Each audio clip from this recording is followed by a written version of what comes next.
The true origin of Christmas. What is the true origin of celebrating Christmas on December 25th? Does the Bible tells us when Jesus was born?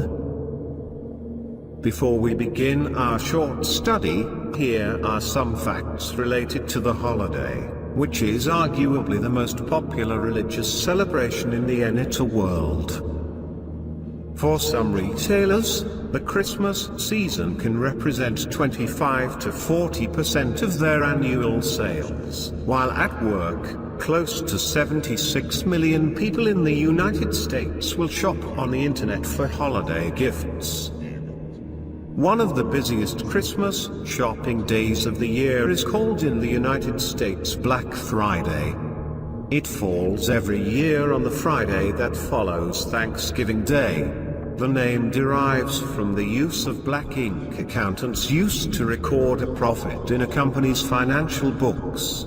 In America, Cyber Monday, the Monday that follows Thanksgiving Day, is now the biggest online Christmas shopping day, generating $1.7 billion in sales from desktop computers in 2013. This is $500 million more in online sales than what was spent on Black Friday. How many Christmas trees are sold each year?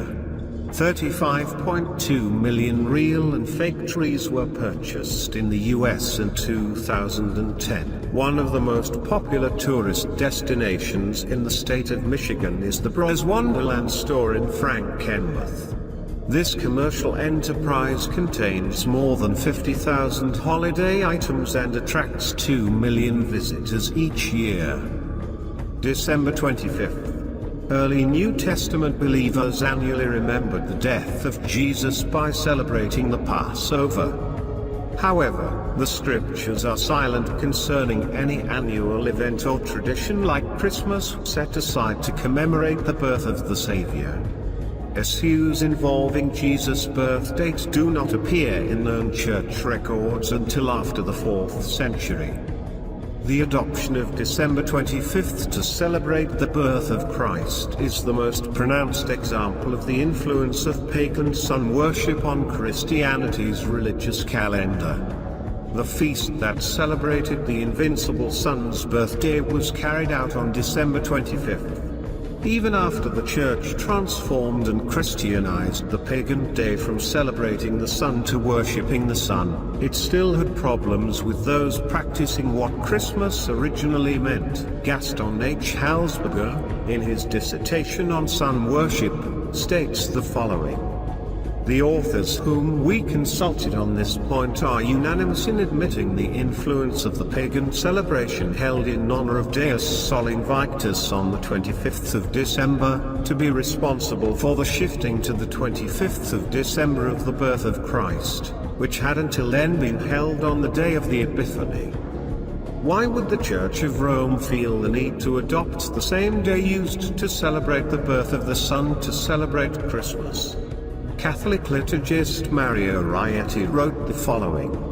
To facilitate the acceptance of the faith by the pagan masses, found it convenient to institute the 25th of December as the feast of the temporal birth of Christ, celebrated on the same day in honor of the invincible sun Mithras.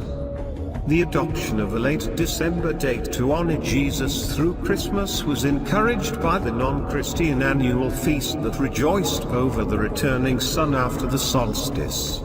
This time period has absolutely no meaning attached to it in the Bible.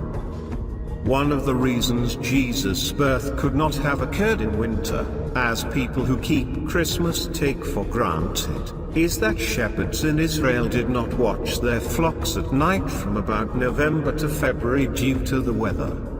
During this period, they protected their flocks in a sheepfold. Shepherds would not have been in Bethlehem's fields to hear the announcement of Jesus' birth if he was born in the cold of winter. Another reason why Jesus' birth could not have occurred anywhere near today's date for Christmas involves, oddly enough, taxes. Mary and Joseph were in Bethlehem, and not in Nazareth where they lived. at the time of the Messiah's birth due to Roman taxation policies. The Romans decreed in the year Christ was born that a census would be taken to find out who lived in the land and what they owned. When did this census take place? It took place in the fall of the year. In conclusion, the day on which Christmas is celebrated has its origin based solely on non-biblical sources. Its foundation is based on the tradition of men and not the truth of God. As such, anyone who considers himself or herself a true Christian and who keeps the holiday needs to take a serious look at continuing such a practice.